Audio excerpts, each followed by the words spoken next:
representando o Sicredi. Logo após, a senhora Elisângela Andressa Bayer, representando a Coprodia.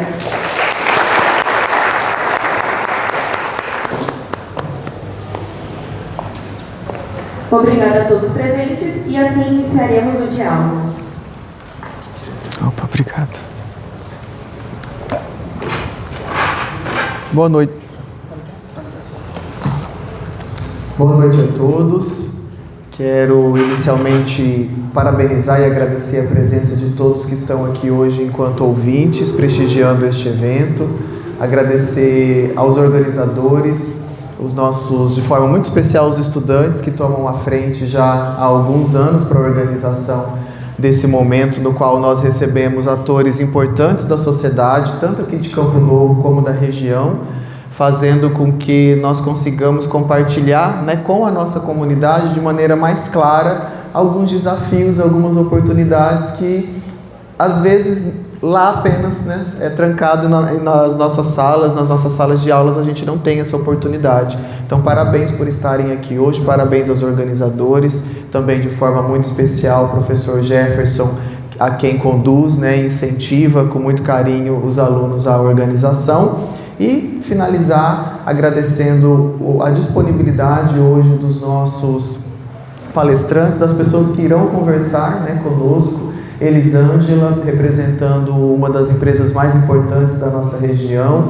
do nosso estado, sem dúvida, a Coprodia. Leonardo também representando aqui uma das cooperativas mais importantes do Brasil, cooperativa da área de finanças, o Sicredi. Muito obrigado pela disponibilidade de vocês. A gente vinha conversando lá atrás de todas as nossas atividades, mas estamos aqui hoje para compartilhar um pouco, né? Então agradeço muito. Depois todo esse conteúdo ele vai ser disponibilizado no canal do YouTube do IFMT, então fica lá também como uma oportunidade para quem não pôde acompanhar. Então nós estamos hoje aqui reunidos para fazer uma conversa com o tema de finanças e agronegócio, relacionando sobretudo o conhecimento técnico, a experiência, os desafios, e por isso que a gente faz questão de trazer pessoas que vivem isso na prática. Então eu vou aqui, enquanto mediador, ter a responsabilidade de direcionar alguns temas para vocês debaterem, mas se sintam à vontade para trazer a experiência e o dia a dia de vocês enquanto profissionais. Para começar, gostaria de me apresentar. Eu sou professor da área de contabilidade aqui no campus Campo Novo do Parecis. Tenho experiência na atuação em escritório de contabilidade, mas a minha maior experiência é enquanto professor de contabilidade há 12 anos no IF, há 12 anos aqui em Campo Novo do Parecis e atualmente na direção geral. Então, para mim também é muito especial ouvir essa temática, porque é uma temática que cedo ou tarde eu tenho que trabalhar com os estudantes. E é impressionante como nos últimos anos, principalmente, a gente tem tido muita evolução, né? E como as coisas hoje são relacionadas. A gente fala de finanças, a gente fala de agronegócio, a gente fala de economia, a gente fala da área técnica, tudo tem uma relação muito estrita.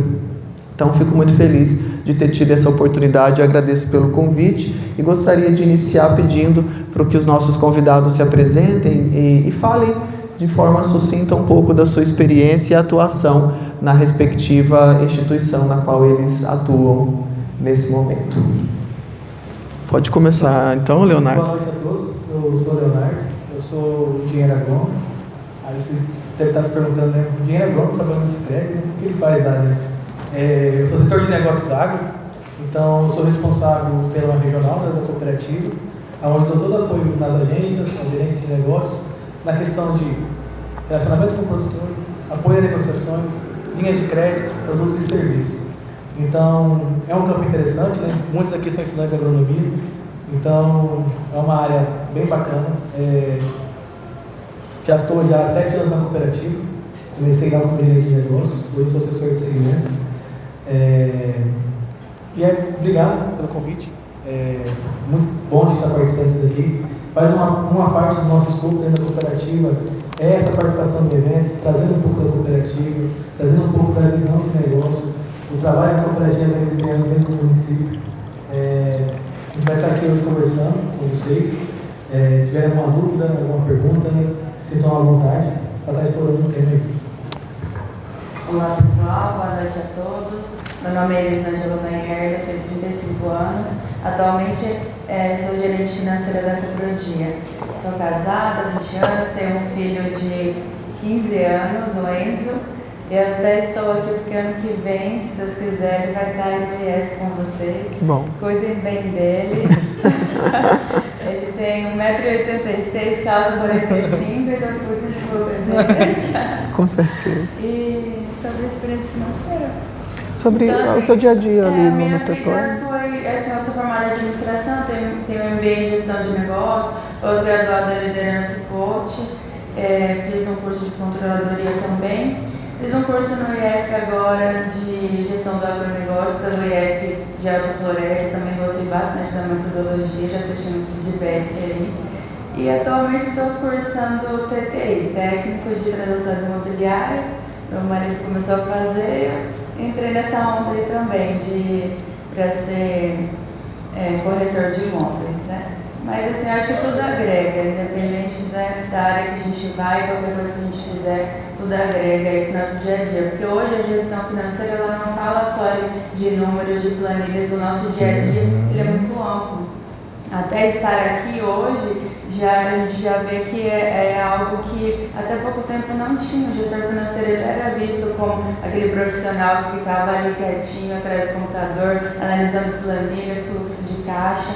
Então, hoje não, hoje a gente já tem que ter um conhecimento mais amplo de todas as áreas, principalmente gestão de pessoas, que também era algo que o gestor financeiro, né, não queria nem saber o que era, e hoje a gente já precisa ter uma noção ali para lidar no dia a dia. Bom, depois que vocês forem lembrando um pouco mais da história, fiquem à vontade para conversar. O primeiro tema que a gente vai trazer aqui é um panorama, né, do agronegócio na área financeira. Como vocês perceberam, a gente tem aqui um profissional que ele é externo, vamos dizer assim, a uma empresa do agro, apesar de o Sicredi ter, né, essa relação muito próxima das empresas do agro.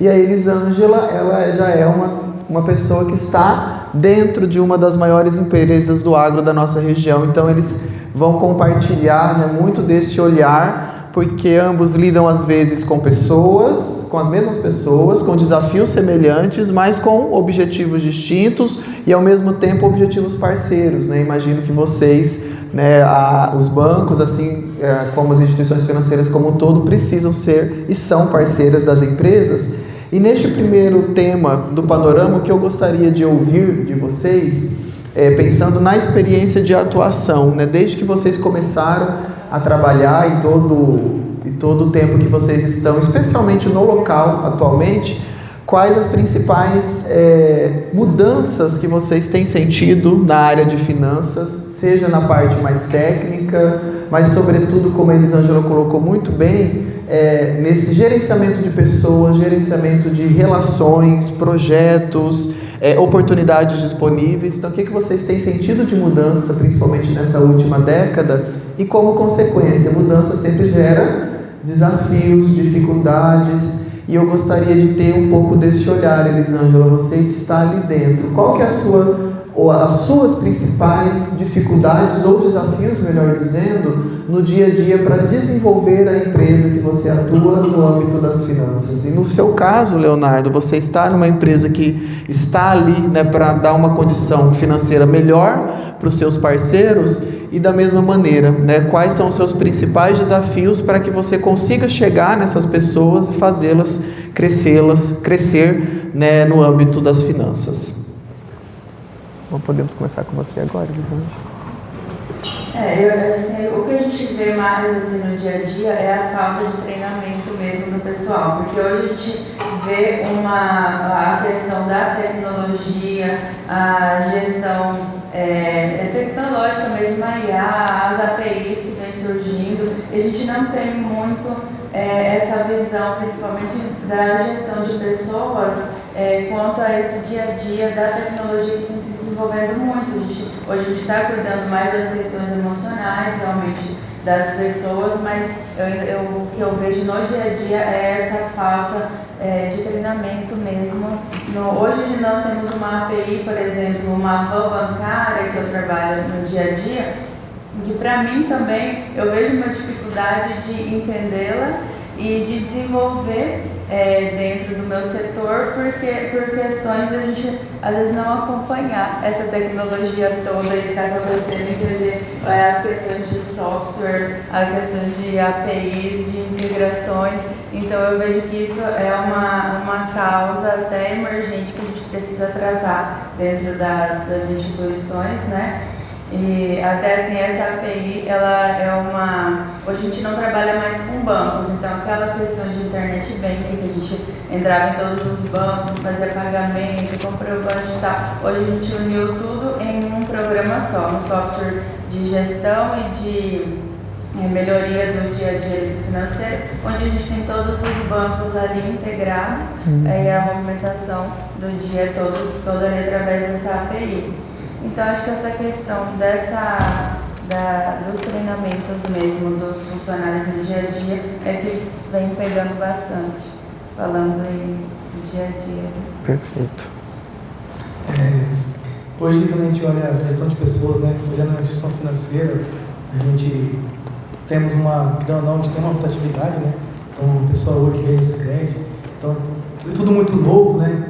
Eu tiro isso um pouco por mim. Quando eu entrei na cooperativa, formado em agronomia, recém-formado, então a gente olha, sistema diferente, mas uma essência que a gente tem é de entender para atender, né? É isso que a cooperativa busca hoje em pessoas, é o quê? Então, um produtor, uma pessoa da área que seja formada, onde ela consiga enxergar a realidade do produtor, onde ela consiga ir lá, fazer uma visita e falar, não, esse produto é indicado para esse produtor, isso vai ajudar ele. Então, olhar o portfólio de produtos e indicar da maneira correta. Eu tiro por mim, quando eu entrei na cooperativa, eu era o terceiro pessoa agrônomo formada da área, e hoje é um dos pré-requisitos para qualquer cargo hoje pensado no agronegócio, essa vivência, esse conhecimento dentro do segmento agro, pensando em diagnosticar os problemas e antecipar soluções, né? E quando a gente vai para dentro da fazenda, né, a gente se depara com modelos de gestões diferentes, né? Você vê em uma propriedade onde tem um nível de organização extremo, né, e outras um pouco mais defasado, e a gente consegue ver aonde está o sucesso, né? Aonde tem a rentabilidade melhor, aonde tem uma margem interessante, aonde estão olhando os custos, aonde estão se protegendo do mercado, seja do câmbio, seja dos preços das commodities.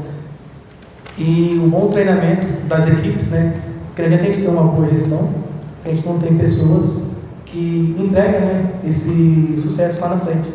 Então, a gente vê onde tem empresas que tem lá em agro, né, que tem o CIPAT, onde técnicos de segurança, onde tem treinamento para operadores de como operar uma máquina, normas.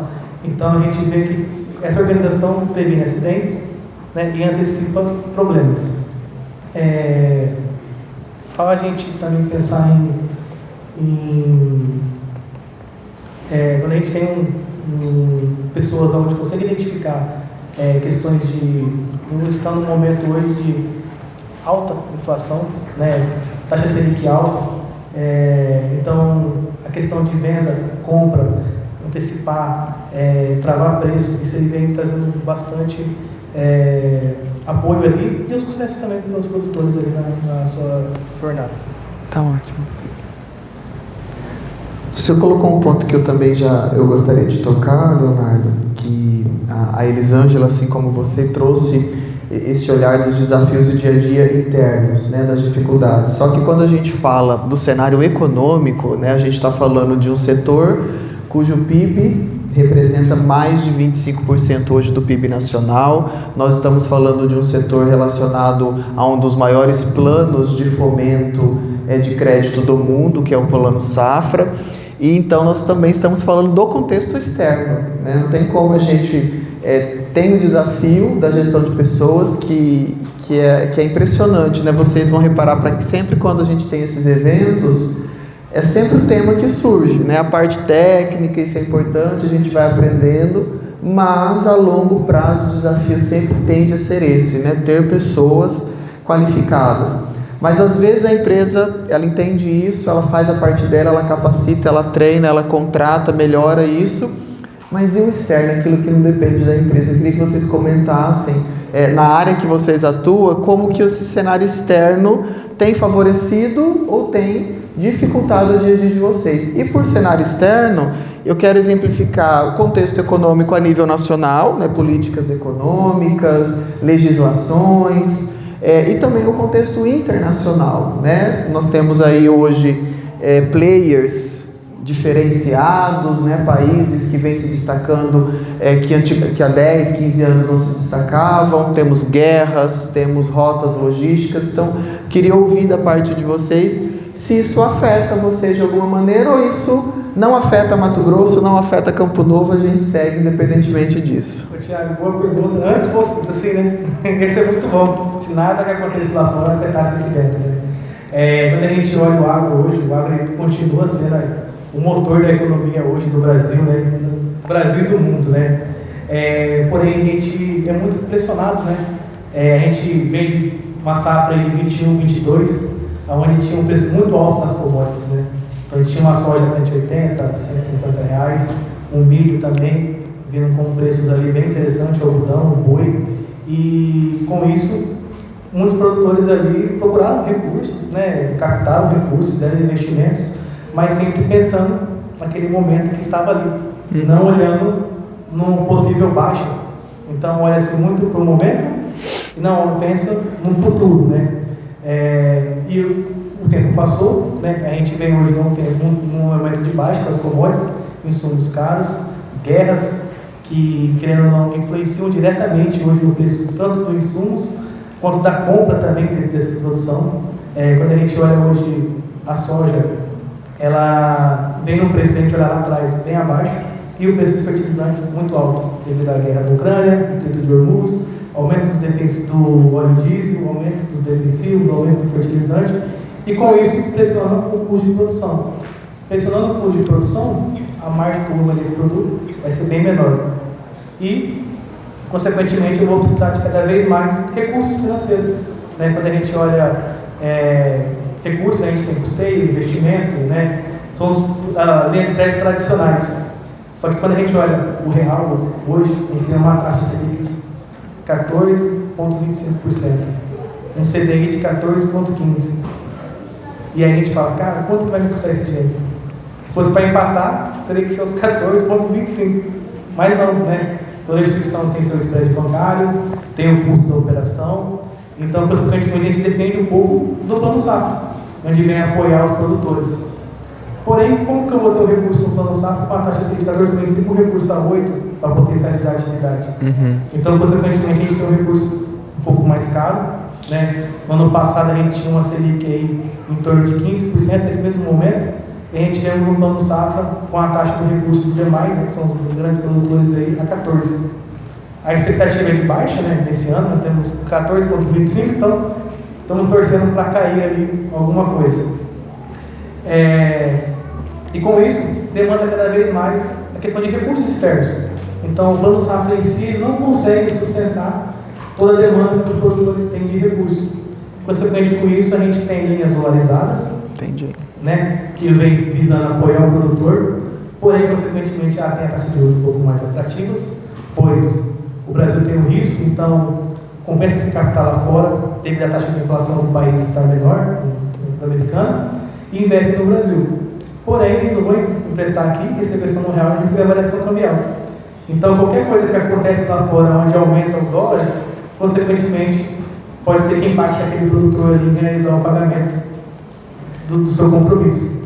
Então, o planejamento, a organização, se o dólar vai subir, vai descer, ele se proteger, é muito interessante. Porque ele consegue diminuir incertezas, né? Que pode prejudicar ele lá na frente.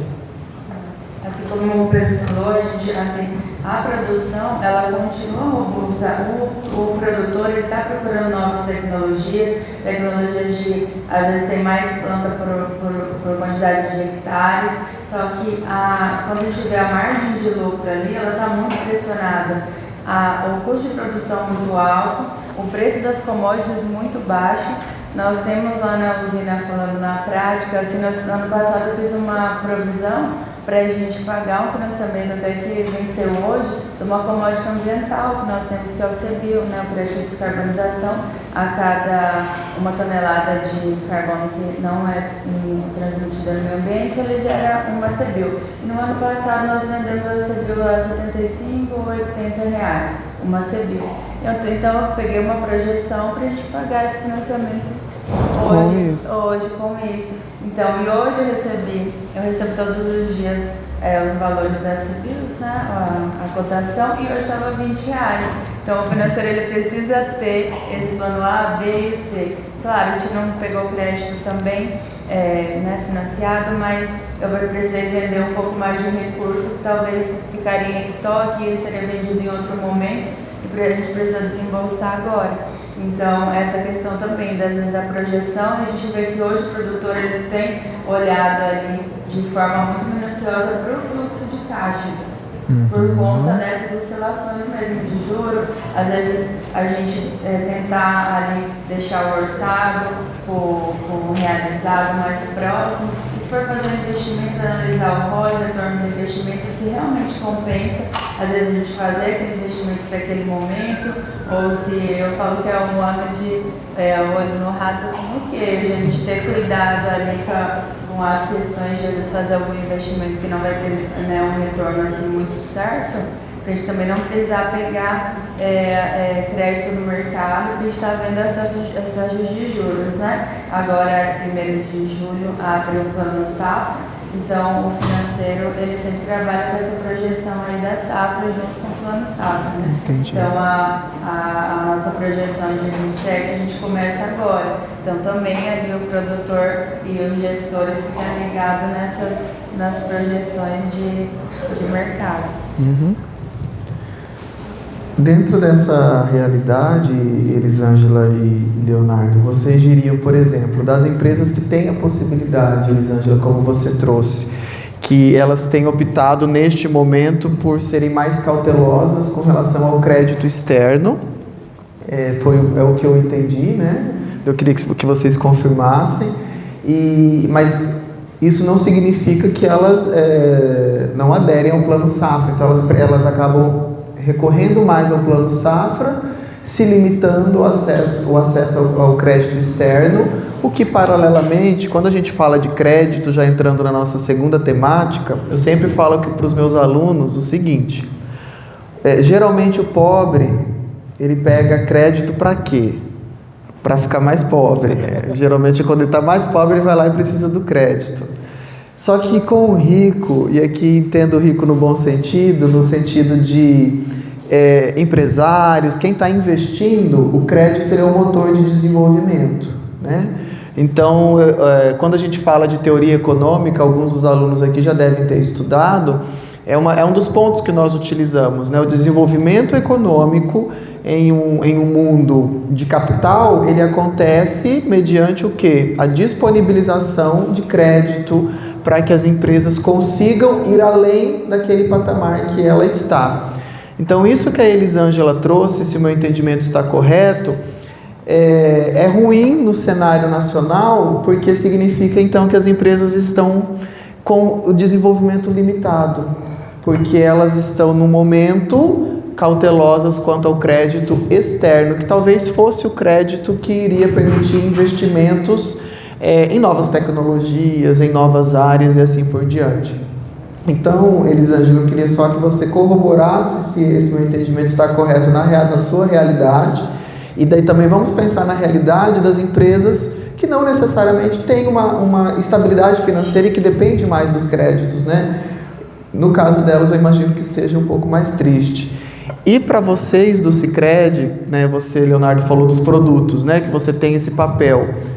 Como que tem sido, então, nesse cenário? Se, no geral, existe mais essa cautela, como que vocês, né, enquanto instituição financeira, têm conseguido trabalhar, acessar, têm usado estratégias diferentes para mostrar linhas de crédito distintas? Eu gostei que você mencionou essas linhas de créditos internacionais, né? São linhas que vocês também mediam ou vocês apenas sabem da existência? É uma curiosidade também que eu tive agora nesse momento.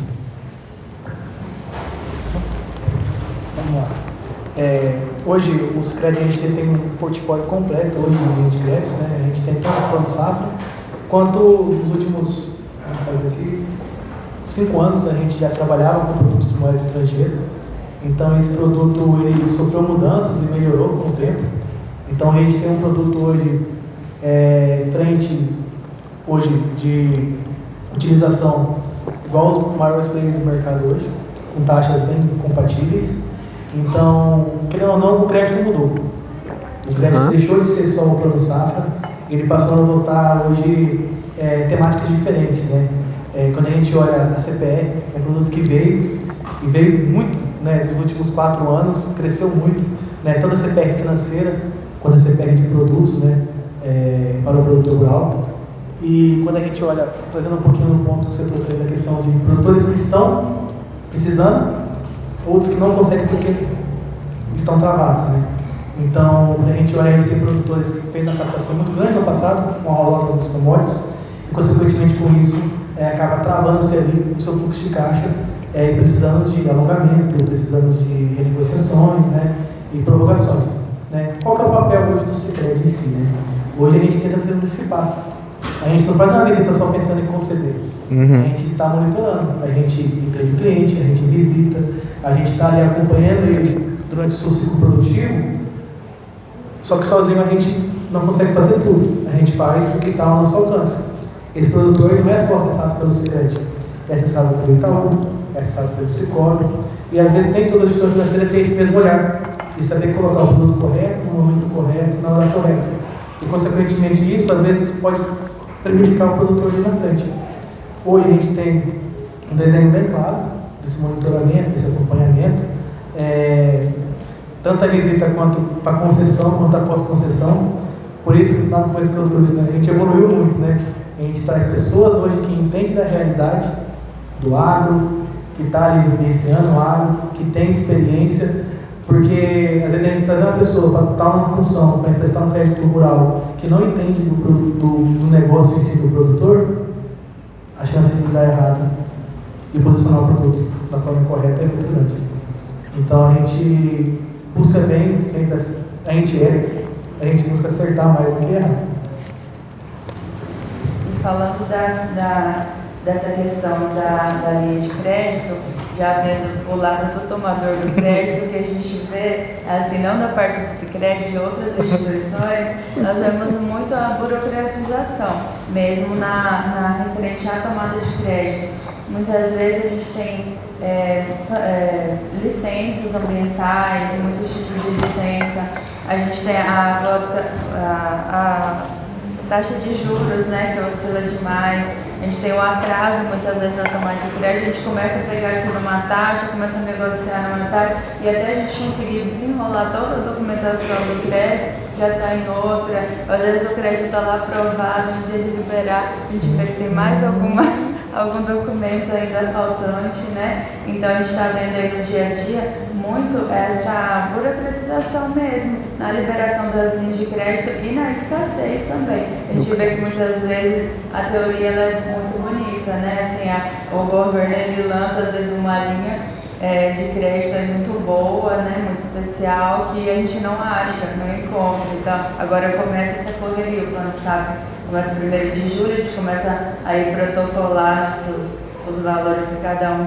quer tomar, e muitas vezes a gente faz uns 5, 6 protocolos e não consegue nada, e também ninguém tem, né? Isso aconteceu também na AgriShow aí, com produtos, né? O governo lançou uma linha também aí, e passou 40 dias e ninguém sabia a taxa de juros ou como que ia ser, então tem essa escassez também do crédito no mercado, né?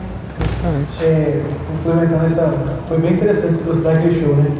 O governo lançou uma linha lá, a AgriShow, todo mundo ficou interessante, o pessoal começou a vir atrás, perguntando, mas e aí, quanto que vai ter? Aí assim, foi lançado, mas não vem nenhuma normativa, não tem nada publicado, só teve o lançamento, e até agora não teve como que vai ser, que taxa que vai ser, que prazo que vai ser, né? E aí a gente tem, olhando hoje, a gente tem uma PL, um projeto de lei, hoje que está correndo no Senado, foi aprovado, está para os deputados, aonde a questão de alongamento de dívidas, renegociações para o produtor rural. E aí quando a gente olha lá o projeto de lei em si, a gente vê taxas bem baixas do que é praticado hoje. Então, consequentemente, esse projeto pode ser mudado. Então ele está lá em votação, ele pode voltar para trás, pode mudar, pode deixar de existir, mas isso traz esperança para o produtor. E se a gente traz uma coisa para o produtor que está falando, então ele fica aquele, vai dar certo, vai sair, e fica com a expectativa. E com isso, consequentemente, acaba pressionando o plano safra. A gente tem taxas lá dessa PL que a gente tem lei de 9%. Aí o produtor, se sair a PL, eu não vou nem pegar crédito, eu vou renegociar toda a minha carteira de crédito, né? Porque eu tenho que pegar a Selic está 14,15%, o CDI, então não vai valer a pena pegar crédito pelo safra. E consequentemente isso começa a se pressionar a taxa de juros no plano safra. Então fica ali contraditório, vai, não vai, e a gente fica ali tentando se esquivar e também trazer ao produtor o que está correndo dentro da lei, do Senado, porque que acontece? Tem muita informação. E nem sempre aquela informação está certa. Às vezes a gente tem hoje TikTok, Instagram, LinkedIn, muita informação vem ali. Nem sempre aquilo que vem ali. Tem fake news também. Tem fake news. Até nisso. Só tem uma parte da história, não tem o contexto completo.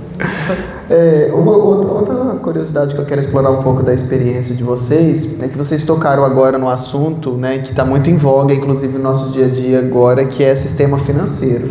Quando a gente tem fraudes, né, do montante que nós vimos aí agora recentemente, que eu não vou citar os nomes, até porque depois vai ser gravado, vai que eu sou processado. Mas isso tem a ver, gente, com um sistema financeiro. O que é um sistema financeiro? Ele é um arcabouço de leis, de regras, né? É um regulamento que vai dizer como que esse país vai lidar com a concessão de crédito, tomada de crédito, pagamentos, regras, prudência. Isso que vocês colocaram, né? Que pode parecer uma coisa que não tem cabimento. Um país que se destaca pelo agro, você anuncia uma coisa, mas não teve a comunicação com quem vai operacionalizar a coisa. Então você vê que dá a entender que tem uma certa bagunça nesse processo e que a gente precisa evoluir. E aqui eu queria, não sei se vocês têm essa experiência, mas com certeza devem negociar e estudar também sobre países vizinhos que também são fortes no agro, né, em alguns aspectos, como a Argentina, por exemplo, assim como outros países, outros players, como a própria Europa, França, que também é forte concorrente do Brasil. O que vocês observam no nosso sistema financeiro, que é externo, no seu caso, Elisângela, mas que te impacta negativo, que às vezes dificulta a sua vida, e ao mesmo tempo para vocês também, enquanto instituição que está ali inserida no sistema financeiro como um todo, que vocês enxergam que tem que melhorar, e quanto mais rápido, melhor, para que todos se desenvolvam, né, como tem o anseio de se desenvolver e consigam se desenvolver com mais segurança. A gente olha a dotação orçamentária, a gente olhar a política do Brasil vista de outros países, a gente vê o volume que o governo injeta na safra, para o pessoal captar esse recurso e as taxas. Por mais assim, exemplar, mas lá é dólar, mas a taxa de juros é a do país. A gente vê uma defasagem muito grande no Brasil. Quando a gente entra na parte de políticas ambientais, hoje o Brasil é o que mais preserva e o que tem mais leis. Né? Recentemente, muitos devem ter ouvido falar da questão do PRODES. Né? A gente tem um monitoramento, né, da questão de desmatamentos, né? Hoje já tem a questão da SEMA, que faz esse monitoramento. A gente tem o Mapa Biomas, que é uma ONG que também hoje já trava o crédito rural. E eles têm que colocar o PRODES, que é pelo INPE, que é mais um indicador que ia travar o crédito. E colocaram. E, consequentemente, travou muito o crédito, no geral, uns 3 meses atrás. E aí, vinha muita coisa, que assim, tem licença na SEMA, autorização, e muitas vezes não tem. Porque ele fala, não é que desmatou, às vezes aconteceu um incêndio, alguma coisa assim, e gerou um alerta ali. E isso travava no crédito. E aí teve toda aquela pressão em cima do governo, que estava travado, e aí foram e falaram, não, beleza, está travado, então a gente vai postergar isso aqui para mais uns 2 anos. E aí a gente vê muito, às vezes, um jeitinho para solucionar um problema naquele momento. Mas daqui a 10 anos esse problema ressurge. Né? A gente vê hoje um outro problema que teve recentemente, questão de georreferenciamento. a obrigatoriedade de fazer o gel, né? Então, e aí quando você vai no INCRA, você precisa reservar o gel, fazer todo o processo ali dentro, não tem pessoas, não tem processos, demora, e o produtor não consegue esperar porque não dá tempo. Precisa do custeio para custear sua safra, precisa de investimento para ampliar sua produção, e cada vez mais a dependência por recursos financeiros se aumenta, porque o produtor já é um batalhador, né? Porque ele acerta, ele erra, e tudo isso gera custo. E muitas das vezes ele tem que alongar esse custo. E tem um sistema desse que não ajuda. Exato. E daí, posso só dar um exemplo aqui, rapidão? Vou dar um exemplo sobre essa questão do produtor. Meu tio, ele é pequeno produtor aqui em Colorado do Oeste, Rondônia. E quando você mencionou sobre o georreferenciamento, da obrigatoriedade, a realidade do pequeno, que não é do pequeno também, né? Porque às vezes o grande, ele conta com o crédito, né? Isso já é inserido, como a Elisângela colocou, no planejamento financeiro. O que vai mudar, claro, às vezes alguém tem mais capital para lidar com emergências e tem gente que não tem capital nenhum. E quando veio a obrigatoriedade e minha família contava, né, com o crédito e não teve acesso ao crédito por causa do gel, meu tio quase infartou, porque ele não tinha opção, né? Ele ficou sem. E é interessante o exemplo, porque ele teve que pegar, ele não tinha opção de ficar sem crédito. Então ele foi em busca de créditos por meios escusos. Né? Meios escusos, assim, quem tinha, às vezes, é um vizinho que tinha um capital maior, empresta, só que é um custo muito mais alto, com risco muito mais alto. Até eu emprestei dinheiro para ele, porque ele ficou sem condições, né, tadinho? Agora ele conseguiu regularizar esse ano, já estabilizou mais, mas você vê o risco, né? Às vezes não tem esse tempo de se planejar. E aí a insegurança, que acho que é o que vocês pontuam, que nós precisamos ainda evoluir no nosso sistema, né? Para dar essa segurança, sobretudo quando a gente está falando de créditos de médio e longo prazo. Isso mesmo. E como o Leonardo falou, essa questão da burocratização também que a gente vê, né, que é muito, assim, que é diferente em outros países, e como a gente pontuou também a questão das taxas, que muitas vezes o governo, sem falar de política, mas que lança linhas de crédito que a gente vê que acontece mais em âmbitos políticos mesmo, e que a gente não encontra. E que a gente não encontra depois, né? Então acho que é isso. Já tem que se planejar, ó. Tá chegando ano político, a gente já pega o crédito contando que nos outros não vai ter. Plano B, plano C, igual eu comentei essa questão do crédito de descarbonização, eles têm aquela ali, aí tem a taxa de juros que talvez vai sair, né, que o governo anunciou, então a gente precisa ter aí vários planos para, no final, tentar se adequar. Isso já é a ponte para o terceiro tema que eu queria trazer, que é o planejamento e tomada de decisão, né? Como que a gente se planeja? Quando a gente fala do agro, no sentido do chão de fábrica, a gente está falando de uma atividade muito sujeita a mudanças naturais, né? Se a gente parar para pensar, questões de tecnologia, sementes que não necessariamente são produzidas, geralmente podem ser importadas, precisam de ser estocadas. Logística, que a gente sabe que é uma dificuldade muito grande, já foi um dos temas tratados aqui em um desses eventos. Então, assim, já tem muitas variáveis naturais, por assim dizer, né? E somado a isso, tem todas essas variáveis políticas também, de guerra. Então, imaginem a dificuldade que é se planejar neste cenário. E daí eu queria que vocês trouxessem um pouco de exemplo, especificamente, eu vou fazer 2 perguntas distintas para cada um dado o cenário, mas no seu caso, Elisângela, que trabalha nesse planejamento financeiro de uma grande empresa,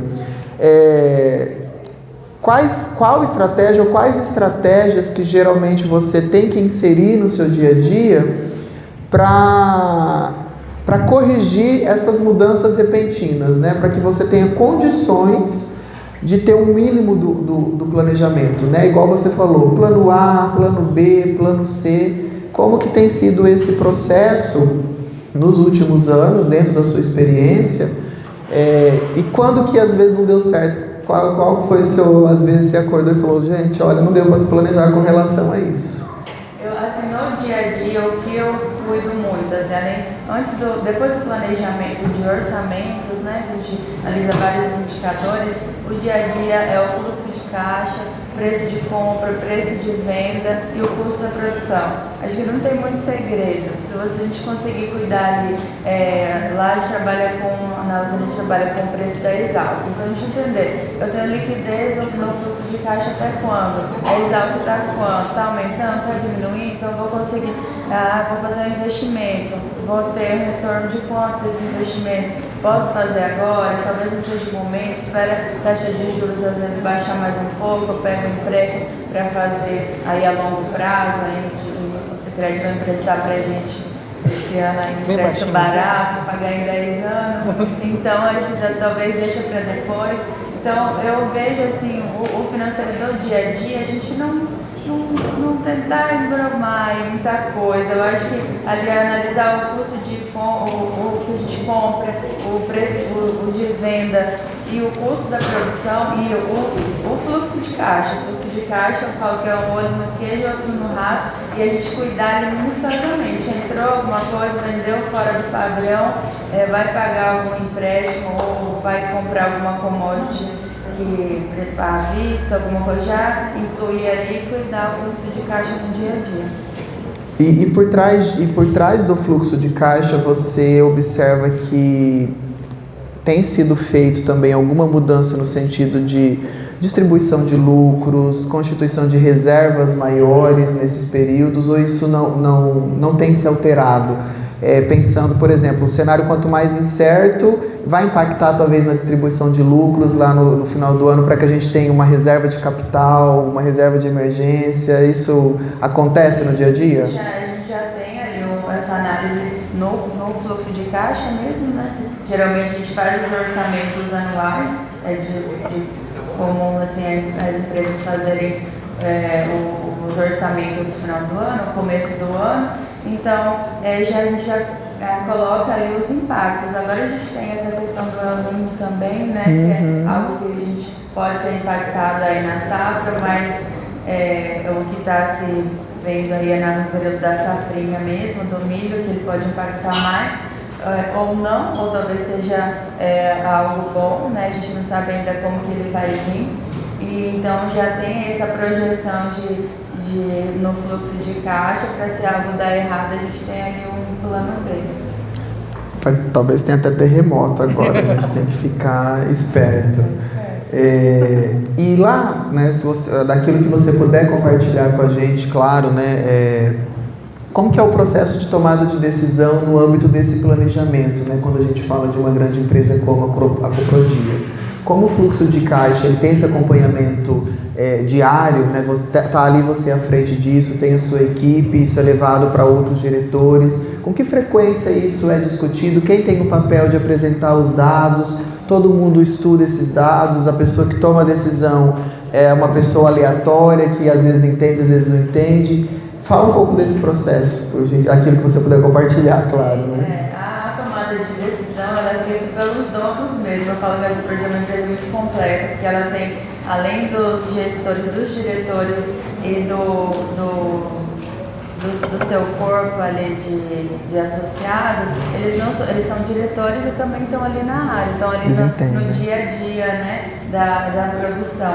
Então, assim, os dados financeiros, principalmente, a gente tem que falar quase que diariamente.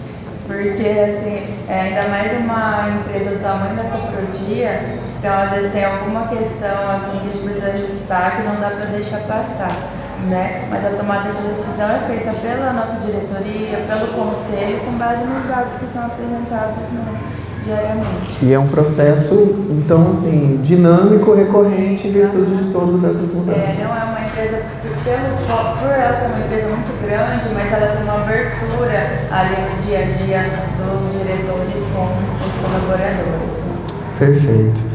Leonardo, você pode também comentar o que você quiser sobre esses temas, mas eu gostaria, assim, agora de pensar em você que faz a ponte, né, que tem um produto, que tem um serviço e que atende, como você falou, uma multiplicidade de perfis de empresas do agro, né, com diferentes formatos de gestão, com diferentes experiências. Então, eu queria saber um pouco desse protocolo, dessa formação que vocês, enquanto colaboradores da empresa, recebem, né, para lidar com essa diferença de perfil. E ao lidar com essa diferença de perfil, como que vocês trabalham, né? Como que vocês adaptam o atendimento, os produtos? E uma curiosidade que eu tenho: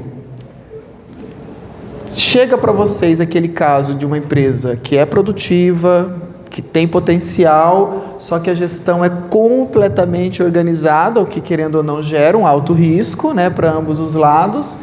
E daí o que vocês fazem? Tenta salvar, faz uma oração, dá um conselho, porque faz parte, né? Às vezes nós temos empresas do agro que tem uma gestão muito bem consolidada, inclusive com equipes de fora, e tem aquela que tem uma gestão um pouco mais amadora, mas não deixa de ser produtiva tão quanto, né?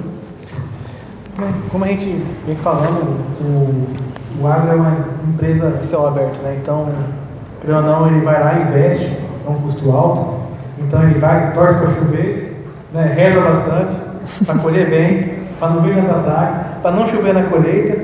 Então, lida-se com muitas incertezas durante toda a safra ali em si, né? E o planejamento, ele vem muito quando a gente olha, tipo assim, quem vai sobreviver e quem vai quebrar, às vezes, naquela safra. Exatamente. Então, ele se planejar e se organizar, um exemplo que a gente pode trazer aqui é o que acontece em algumas situações. O produtor vai lá, não teve uma safra de sucesso.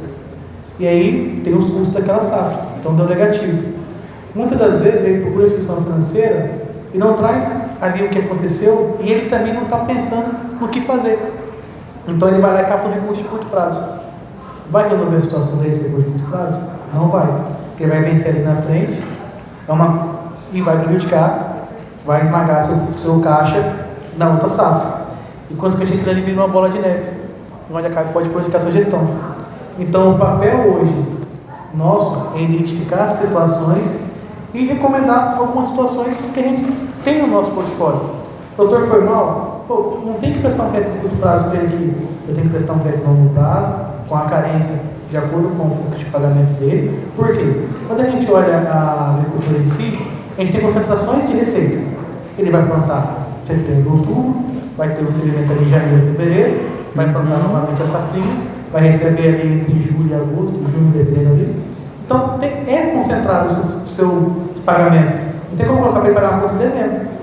É onde tudo dele que ele tem que investir está lá no campo, lá, imobilizado. E torcendo para chover. Então, dependendo do... o papel nosso é enxergar essas situações adversas e pensar numa solução que seja cabível. Mas isso a gente tem que estar lá em cima, a gente tem que entender, e o produtor muitas vezes tem que se abrir. Muitas vezes isso não acontece, né? E nem todo mundo tem esse olhar, né? Ah, não, é isso aqui que você quer? Está aqui. Então a gente tem a instituição financeira que o quê? O interesse dele é liberar o crédito para o produtor. Pô, eu chegava no produtor, tem um limite de crédito aprovado aqui. O produtor, pô, precisava de longo prazo. Não tem longo prazo, só curto prazo. Se você quiser, ele vai acabar pegando e vai pressionar lá na frente. Então a gente identificar isso, de acordo com os fluxos de caixa, da carência, mas a carência é muito importante. Porque tem produtor que confunde carência com a não obrigatoriedade de pagar, mas na carência tem juros. Então, às vezes, a carência nem sempre é a solução. Então, tem que pensar, vou ter a carência de 3 anos, 2 anos, né, 1 ano por uma operação de crédito. Mas tem que pensar, essa carência não está saindo de graça. Tem juros ali. Então, às vezes, nem sempre a carência vai ajudar. Né? A gente se depara em muitas situações, né? Eu converso muito com as equipes do gerente de negócio, e às vezes nem sempre dúvidas, né, sobre produtos, e tem pessoas que dizem, cara, mas vamos fazer o seguinte, vamos pegar aqui, vamos colocar para ele pagar os encargos na carência, que eu acho que fica interessante, e não pressionar lá na frente. Ah, não, se for assim, não vai valer a pena para o produtor.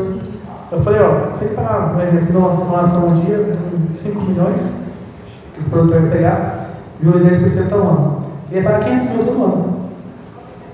Ia virar 7 milhões e meio no total, pagando a carência ali em si. Se pagar a carência, o 7 vai para 10. Então, eu falei, olha aí a diferença. Ah, não, ele consegue? Eu acho que é muito difícil, porque a gente fica o fluxo de caixa dele. Está dobrando a dívida dele. Se a gente fazer dessa forma, não faz mais sentido? Ah, é verdade. Então, o nosso papel ali é como entender ver o melhor cenário, né?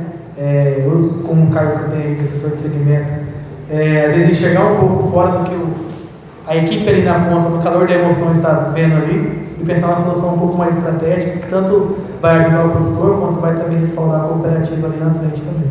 Perfeito. Duas perguntas, Leonardo. Na sua experiência, já teve um caso assim que a empresa que você presenciou, não que você, né, não foi você a causa, mas é que vocês atendem muitos, né, e visualizam que uma decisão financeira levou a essa empresa no futuro a fechar ou acabar tendo que ser vendida. Você observa, já teve essa experiência, seja em virtude de uma decisão de crédito ruim, que essa empresa acabou deixando de existir? Acontece, situações daí durante o dia a dia acontece, né? Tem produtores que captam recursos, né? Igual a gente falou no curso do começo, né? No momento. Uhum. Então, quando a gente olhava lá uma soja a R$180, tinha produtor comprando máquina, mas ele estava comprando máquina com recurso à vista. Ele estava indo lá no banco financiando aquela máquina. Ele tinha que pagar essa máquina. Essa máquina vai vencer a parcela. Com soja de 110, 115, 105, igual está na praça hoje, e aquela máquina, como estava a soja de 80, o preço da máquina pesqueira subiu. Porque tinha uma pequena oferta, Covid, as fábricas paradas, faltando peça, um preço elevado, feito financiamento, os commodities estavam legal, um preço bacana, e as commodities com preço baixo. Então tem situações onde o produtor chega à situação que ele tem que se desfazer do patrimônio, por decisões tomadas erradas lá no planejamento, onde ele não mensurou o momento de quebra, ele só mensurou o momento que ele estava vivendo. Então a gente tem sempre que olhar, né? Pô, hoje eu estou aqui, amanhã eu posso estar na outra, né? E muitas vezes isso não olha, não é olhar, porque assim, nós sempre tem aquele negócio, as coisas vão melhorar. E isso é muito bom, esse pensamento positivo. A gente é esperançoso, né? Mas a gente também tem que se respaldar também, ter um plano B, né? Eu acho que esse plano B, quando a gente olha a questão da diversificação, né? Um exemplo, a gente tem um produtor hoje que trabalha com soja. Pô, você trabalha só com soja e depende só daquela cultura. Aí trabalha com soja e milho, são duas commodities que praticamente andam juntas ali, mas aí tem um momento que o preço do milho está melhor, o preço do milho está baixo, a soja está um preço legal. O professor diversifica um pouco mais, e tem uma pecuária. Então a gente pecuária está um momento de alta hoje. Teve baixa lá atrás. Mas na alta hoje você tem que equilibrar, às vezes, a diversificação ali, onde você tem a rentabilidade mais interessante. Graças a Deus, porque é assim que meu tio está conseguindo pagar o empréstimo que ele fez, porque ele é da pecuária, senão ele ia ter me dado um calote. No dia a dia, você lida mais com os proprietários e proprietárias ou com gestores, contadores, administradores dessas empresas do agro? Quem que costuma, no geral, né, procurar vocês?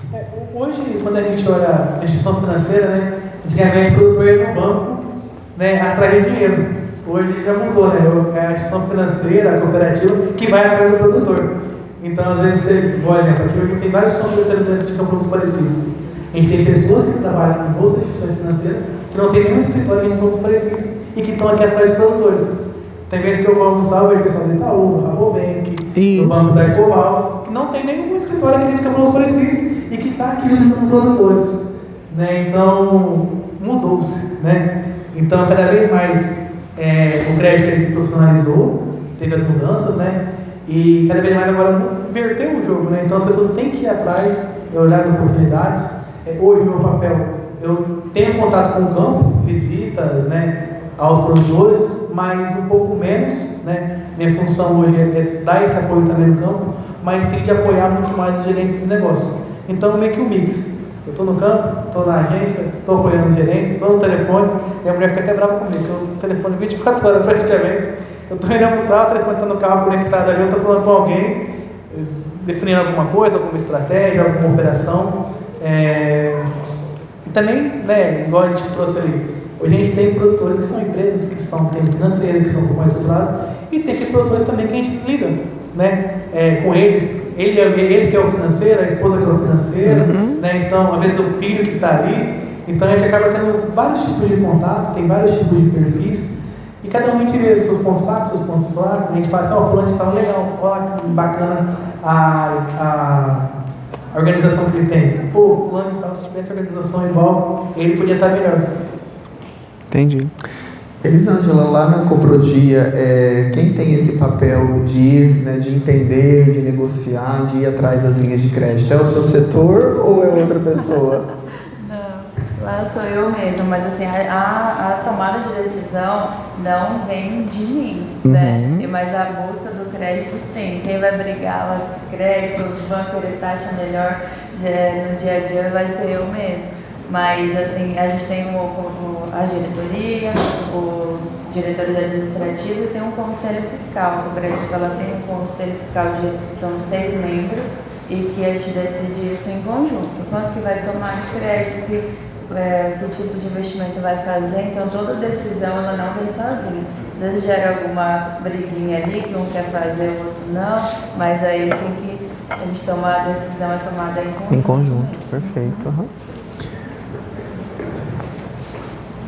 Um outro tema, você falou um pouco aí dessa mudança, né, de tecnologia. Vou trazer até o exemplo como que isso muda a nossa realidade, tanto interna das empresas, que eu quero agora trazer isso para a gente discutir aqui, como para nós que somos prestadores de serviço. Hoje a gente vive uma realidade nos escritórios, né, especialmente nos escritórios de contabilidade, em que empresas externas ao local, elas têm feito um trabalho muito grande de dominância, né, de predador mesmo, né? Ela às vezes manda representantes para se apresentar para as empresas, vamos supor aqui de Campo Novo, mas ela não tem escritório, nem aqui, nem no estado, é apenas um serviço online, né, que é prestado.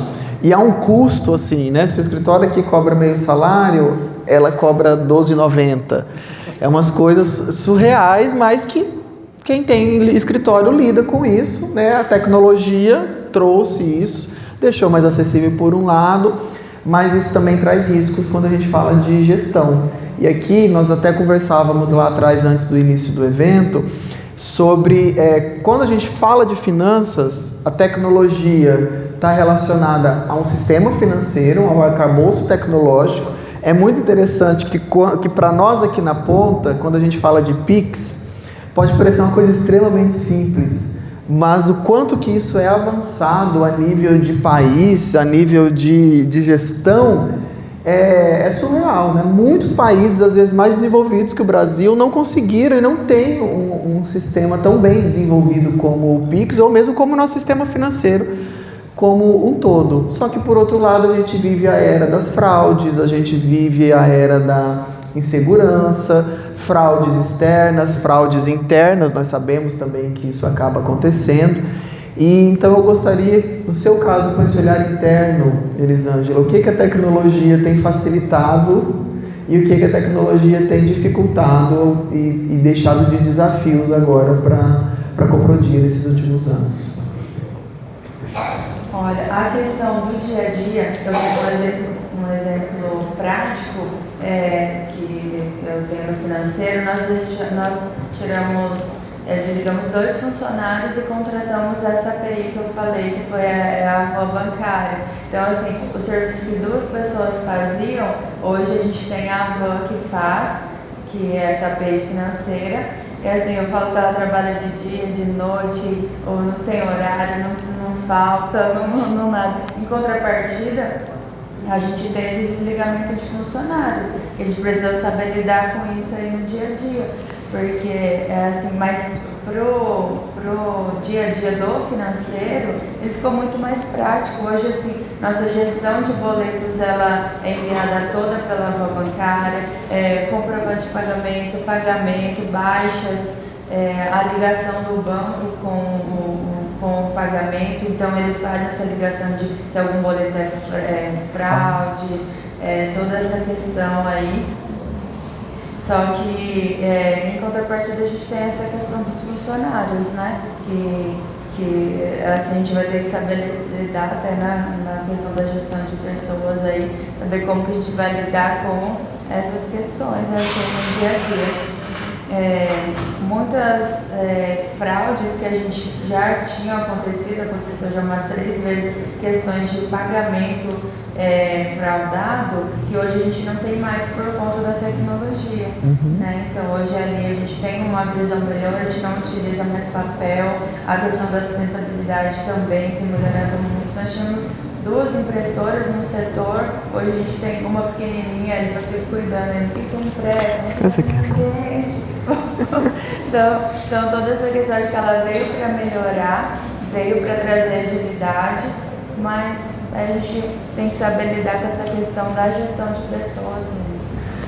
Por trás disso, você tem conhecimento qual foi o investimento da Coprodia no âmbito da segurança de informação, que por trás da tecnologia as empresas têm que ter esse cuidado, né? Se isso é interno, se é aqui em Campo Novo mesmo que vocês têm isso, ou é de fora? Não, é aqui. Então, assim, o custo dessas 2 pessoas que nós tiramos, desligamos, a gente não paga nenhuma.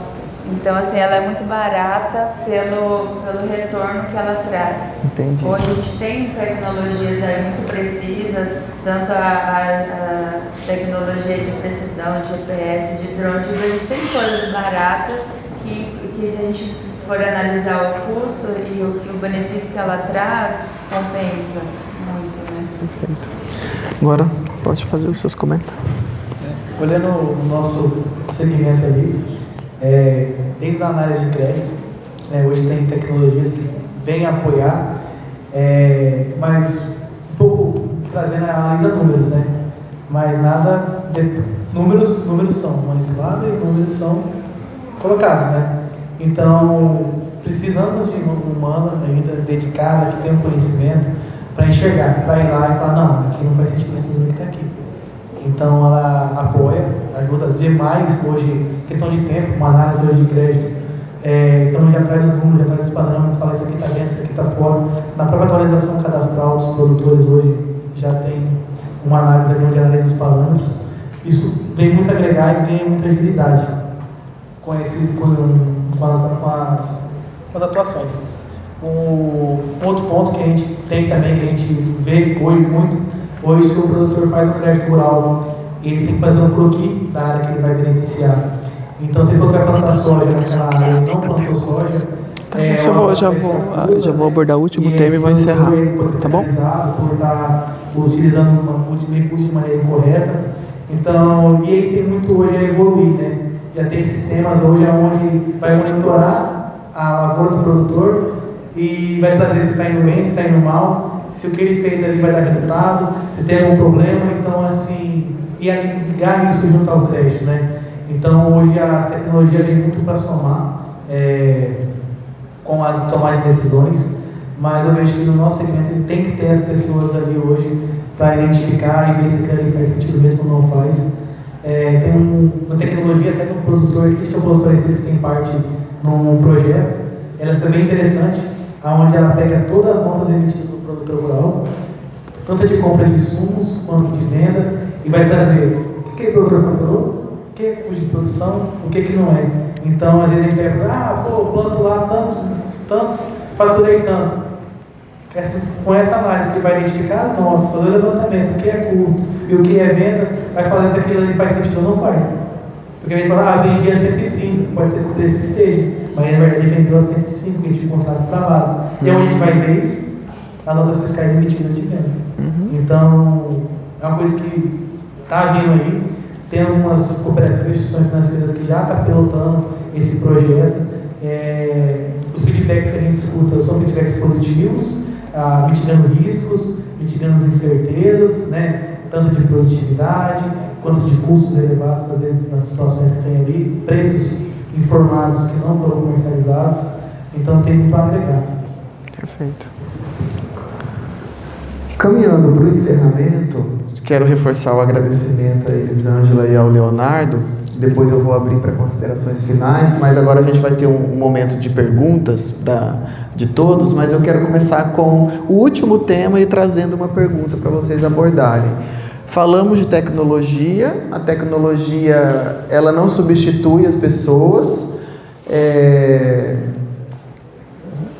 ela não substitui as pessoas, só que ela altera esse fluxo de pessoas, né? Então, eu gostaria de saber, no âmbito das finanças, e não apenas, né, nas finanças, mas pensando na experiência de vocês enquanto profissionais, o que a gente faz com essas pessoas? Né? O que a gente espera dessas pessoas, independentemente da área que elas estão se formando, mas podem atuar nessa área ou em outras, né? Qual que é o caminho que elas devem seguir em capacitações, em perfil, em liderança? Então eu gostaria, junto com as demais perguntas que a gente vai ter, que vocês tivessem esse olhar e abordassem também com dicas, né?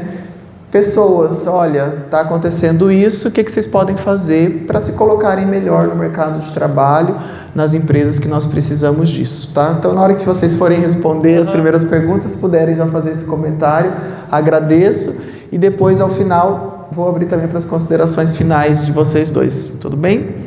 Então, é isso. Quem tem interesse, acho que a gente pode fazer blocos, né, de perguntas, umas 2 a 3 perguntas, e daí os convidados comentam, e depois a gente abre um outro bloco. Então, boa noite.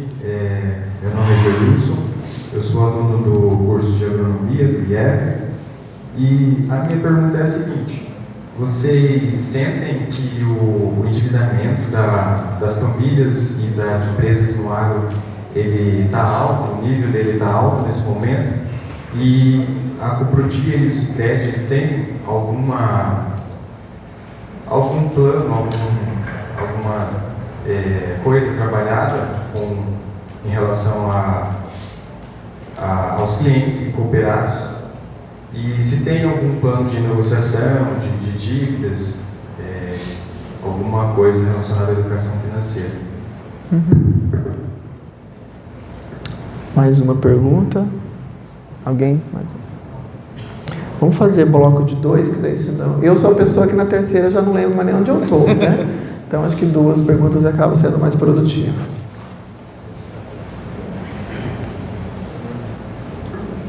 Boa noite, me chamo Iago, sou aluno de processos gerenciais. Eu tenho 2 perguntas, uma para a Elisângela e uma para o Leonardo.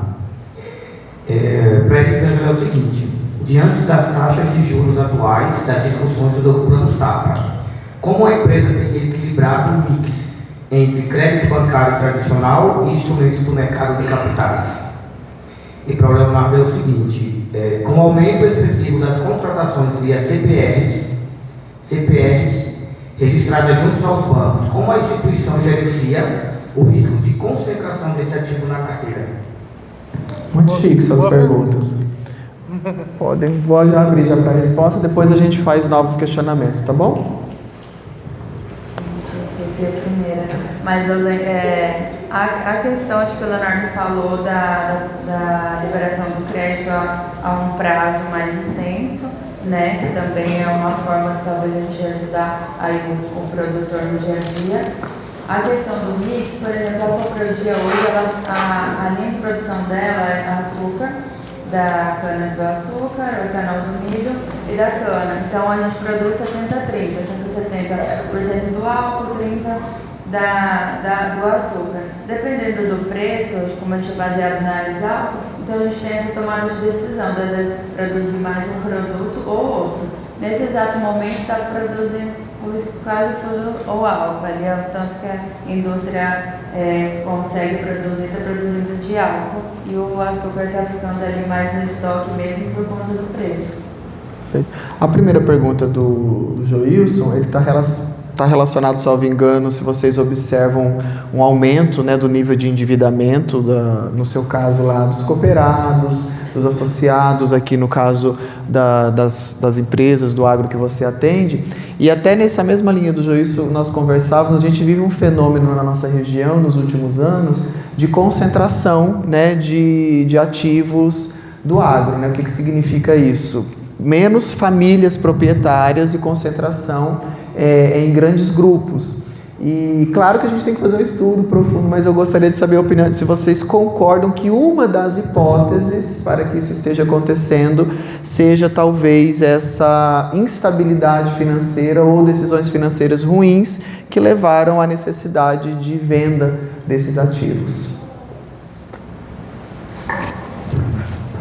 Respondendo a pergunta do colega, a gente entende, a gente monitora as questões do endividamento, né, das pessoas, das famílias, do agro em si, mas, consequentemente, a gente não toma soluções, às vezes, que estão ao nosso alcance. Né?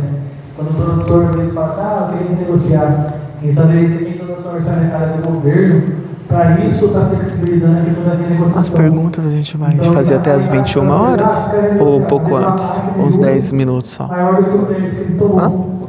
E aí, justamente, o governo lançou, tivemos a MP no ano passado, para cadastros ambientais, que ele solicita os municípios. Né? Tal município quadra, tal município não quadra, esse não.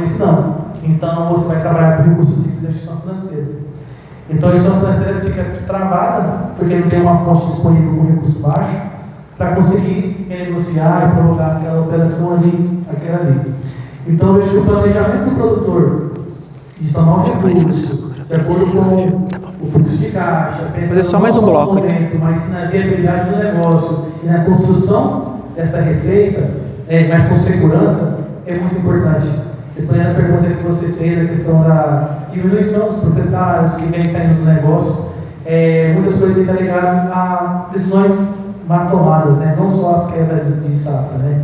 Quando a gente para analisar, a gente vê que muitos produtores, às vezes, que chegaram nessas situações, foi porque, às vezes, misturaram-se o fluxo de caixa familiar com o fluxo de caixa da propriedade. E, querendo ou não, isso aí impacta diretamente. Às vezes, o produtor foi lá, captou um recurso, porque ele queria fazer de custeio, às vezes, foi lá, trocou de caminhonete, comprou uma casa. Consequentemente, isso vai prejudicar seu fluxo de caixa. A pergunta do Joilson? Iago. Muito interessante a questão da CPR. Né? Quando a gente olhava lá atrás, a gente não tinha um monitoramento de CPR. Então, às vezes, a gente olhava que estava um produtor, a gente olhava o passeio dele e estava o passeio embaixo. E uma vez, que o produtor está plantando legal, não está devendo, não tem endividamento. Vamos baita oportunidade para o Sicredi fazer parte do negócio dele. E entramos em negócios, né? E aí começou-se um olhar, a gente tinha relatórios, né? A gente pegava um relatório, baixava na V3, fazia um cruzamento, olhava o que é CPR, e aí começamos a se espantar com essa, né? O cara tem aqui, não tem endividamento, mas tem lá 40 milhões de CPR tomado. Não tinha na SR. Então, se o processo evoluiu, hoje a gente tem ferramentas onde traz endividamento, tanto de CPR financeira, quanto pela CPR de produtos. Ele foi numa trade, falou que vai entregar tantos grãos, né, na safra, é produto, mas tem um custo. Né? Então, a gente traz isso para reais, a gente considera isso no fluxo de caixa do produtor. E até semana passada, teve um analista que me chamou, falou: Leonardo, mas aqui, o associado saltou de um ano para o outro, aqui, ele dobrou a SR dele. Eu falei: tá, mas você lembra que nós não tínhamos informação da CPR até uns anos atrás? Então, sempre existiu. Foi no relatório lá, 2023, 2022, a CPR sempre existiu. A gente começou a considerar ela aqui, então. Esse saldo está explicado por que aconteceu. Ele falou: é verdade. Então, era um crédito que ia ser negado por uma informação ali que a gente não estava contabilizando atrás. E surgiu, mas está errado isso aqui. É muito alto. Não, já estava lá atrás. Não, é verdade, faz sentido. Tá ótimo. Pelo avançar da hora, vamos caminhar para o encerramento. Eu vou ser um pouco egoísta e vou, primeiramente, gente, agradecer mais uma vez a dedicação de todos que prestigiaram o dia de hoje, organizaram o evento. Em nome do IFMT, agradecer muito Elisângela, Leonardo. Levem também o agradecimento a toda a equipe do Sicredi, a toda a equipe da Coprodia, que em várias outras ações são parceiras, nos recebem em visitas técnicas ou em outras ações. Qual é o nome do seu filho mesmo, Enzo? O Enzo, diga ao Enzo que ele será bem-vindo, né? O IFMT, o edital deve sair agora no mês de julho, para o vestibular do ensino médio. E, então, em nome da instituição, agradecer a presença de todos. E gostaria, eu falei um pouco que eu vou ser egoísta, que eu gostaria que vocês fizessem as suas considerações finais e tratando um pouco sobre isso, né? Um recado para essas pessoas, para esses formandos, para nós todos, né? Que estamos sempre nos formando e aprendendo um pouco sobre o olhar aí da experiência profissional de vocês. Eu acho acho assim, que diante de toda essa tecnologia que a gente já comentou, né, o que o mercado ele procura hoje é profissionais adaptáveis. Então a gente tem uma série aí uma chuva de informações todos os dias e a gente precisa de pessoas com foco em resolução de problemas e que sejam adaptáveis ali e voláteis no dia a dia para que a gente consiga ter uma qualidade ali no desenvolvimento, porque está tudo muito rápido, né? Às vezes a gente está ali num processo. Nós fizemos uma entrevista, vou contar esse caso, de um senhor de 52 anos que a gente queria um profissional mais maduro, assim, para trabalhar na área financeira.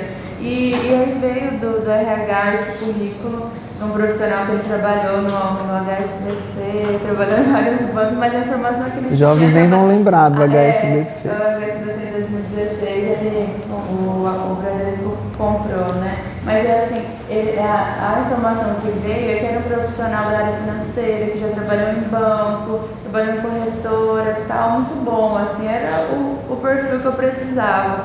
Mas aí quando a gente foi fazer a entrevista, aí eu falei, mas como que é na questão de pagamento, como que você fazia lá no banco? Aí ele falou, era uma máquina assim, que a gente passava o papel, aí rodava aqui, levava uma lote levava lá, ele trabalhava em Tangará, levava uma lote em Cuiabá, o táxi que passava lá para pegar. Eu falei, meu Deus, e agora como que eu vou fazer? Como que eu vou dar? A gente pode contratar um profissional desse porque ele tem uma bagagem muito boa, mas ele precisa ser adaptável, ele precisa atualizar. entrar aí com essa querer, né, mudar, querer aprender aí as novas tecnologias e entender que o que ele viveu hoje já não serve mais. E isso está muito rápido. Acho que é isso.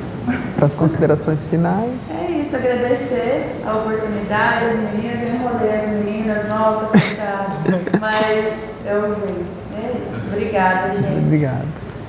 Acho que pensando no futuro aí, profissional, né? Como eu disse no começo aí, a gente olha o agro, sou formado em agronomia, né? Tem um pouquinho da veterinária, tem um pouquinho da zootecnia, tem um pouquinho da engenharia agrícola, tem um pouquinho de cada coisa, né? Então, tipo assim, e tem um mar de oportunidades, né, no mercado de trabalho hoje. Então, acho que a gente ser dedicado no que faz, isso aí faz muita diferença. A questão de inovar, né? A gente sempre fazer o melhor. Eu acho que isso tem muito a ganhar, tanto confiança, né, das pessoas onde a gente está trabalhando ali, quanto também a ética profissional, né? Hoje a gente está num mercado onde a ética profissional tem muito a somar. Então, a gente trabalha, pelo menos, na questão de valores, né? De pessoas, patrimônio, recursos financeiros. Então, a ética profissional ali dentro do mercado de trabalho hoje é uma coisa que tem que ter, né? Pensando em evolução, carreira, né? Para se deixar de ser um bom profissional. Trazendo um pouquinho para a questão financeira, né? A gente não pode ser aquela pessoa 180, a gente tem que ter a paciência de escutar, entender o problema, né? Pensar numa solução. Questão de acompanhar também, sempre estar presente ali, porque às vezes a gente vai lá para ofertar um produto para um cliente, às vezes só quer desabafar, né? Então, às vezes é um pouco de psicólogo ali também, às vezes é bom, onde a gente consegue ganhar ali as oportunidades. Eu olho muito por mim, né? Na época que eu tinha formado a agronomia, meu sonho era formar, ter uma estradinha branca, né? E trabalhar aqui numa revenda, né? E aí... Todo mundo sonha isso. E aí o amigo meu entrou no Sicredi e falou, Léo, cara, ela tem sua cara. Eu falei, cara, larga mão, que eu quero trabalhar no banco, né? Eu quero trabalhar no campo e tal, né? Não quero trabalhar no banco, não. Ele falou, não, moço, para a entrevista lá. Eu falei, não quero saber não. Aí foi passou meu contato para a mulher do RH, ela me ligou. Eu falei, cara, larga a mão disso aí, né? Aí eu fui fazer entrevista, conversei com ela. Ela falou, olha, dando certificação assim, eu usava trabalhar, tinha formado. Cara, eu fiz certificação, peguei, fiz, passei, eles me contrataram. E tipo assim, hoje eu sou marcado pelo que eu faço. Eu gosto, né, de estar ali resolvendo os problemas, né? Até um gestor que eu cheguei e falava, cara, você é pago hoje, né? Todas as pessoas são pagas pelo problema que o cara consegue resolver. Então o seu sucesso vem daí. Então quanto mais você se dedicar, mais apoiar, mais desenvolver e buscar uma solução para os problemas das pessoas, mas você vai ser remunerado e vai evoluir assim consequentemente. Então fica esse recado para vocês, agradeço a oportunidade. Se caso vocês precisarem do Sicredi em algum outro momento, pode convidar a gente, né? Aí a gente não está sempre à disposição para estar junto com vocês. Obrigado. Uma salva de palmas para os nossos convidados.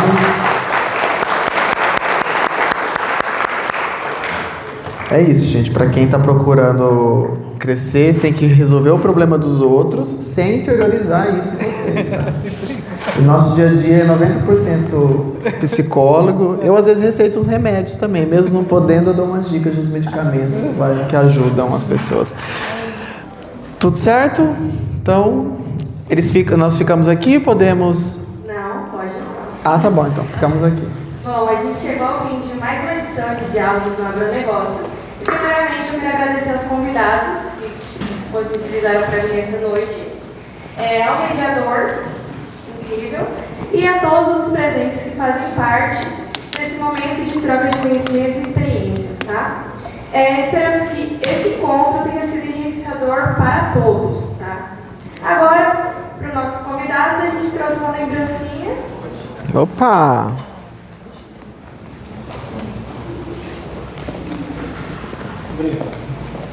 Oh, gente, obrigado.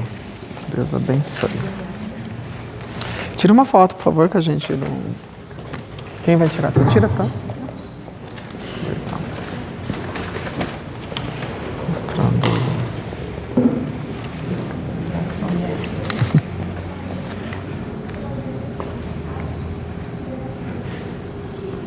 Perfeito, obrigado.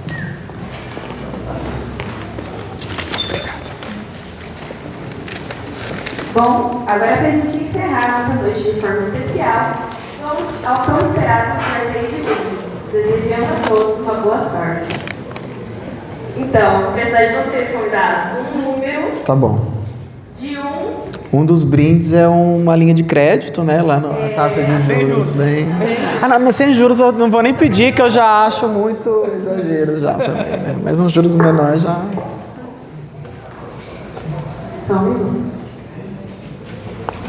Elisângela escolhe o primeiro número.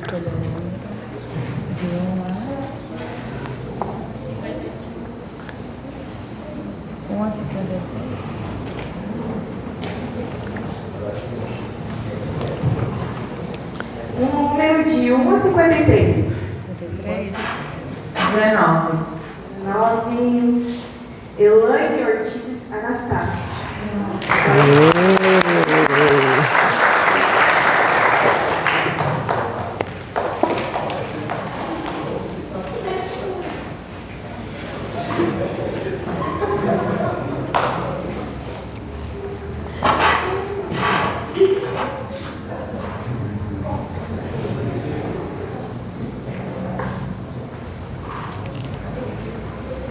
Mais um. Agora você.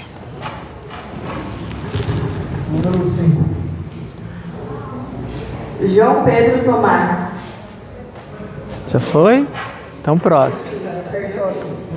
Mais um. A número 10.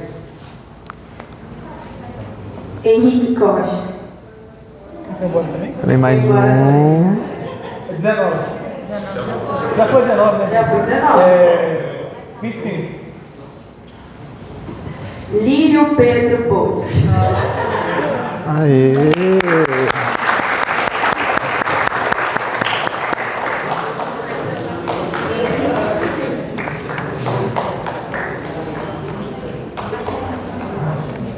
Gente, eu cheguei assim, você falou, o Enzo tem 1,80 m. O Enzo tem 1,80 m. Tem que botar ele pra jogar basquete. Ah, então Ele joga ótimo. por tempo Mais um. 16. Ele vai gostar lá do... Raíssa Pinou. Ele não vai na aula. Já foi? Olha, estão perdendo todos os prêmios. 33.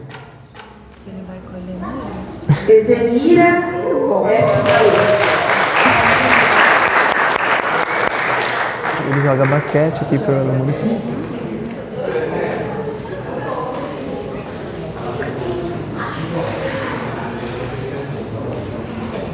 Ele está estudando onde? Está no mar?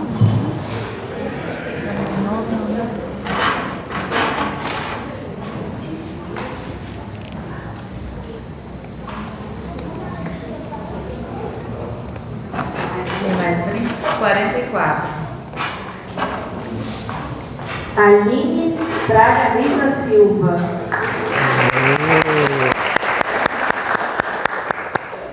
Representando a Aline. Não veio, mas trouxe, né?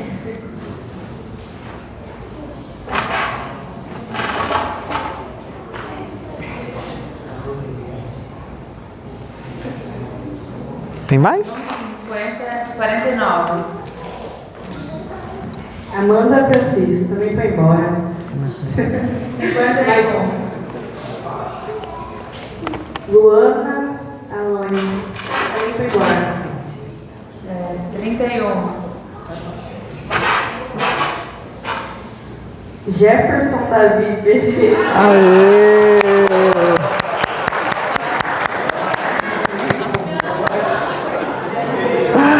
Ai, vamos ver se vai ter mais. Tem mais um? Vai lá, Léo, escolhe o. Acho que o último brinde. Que não foi ainda. Agora o mais esperado, viu? Ó. Ó. Esse é chique. 37. Camille de Souza Rosa. Também não. Não? Vamos ver. Vai, 29. Meu Deus, que letra. Não, meu não. Evelyn. Aê!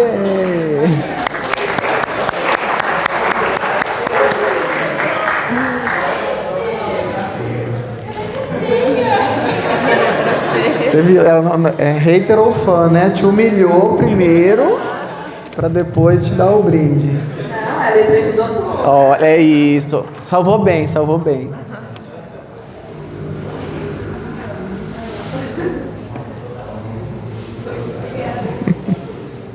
Bom, pessoal, é isso. Muito obrigada a todos. Obrigado.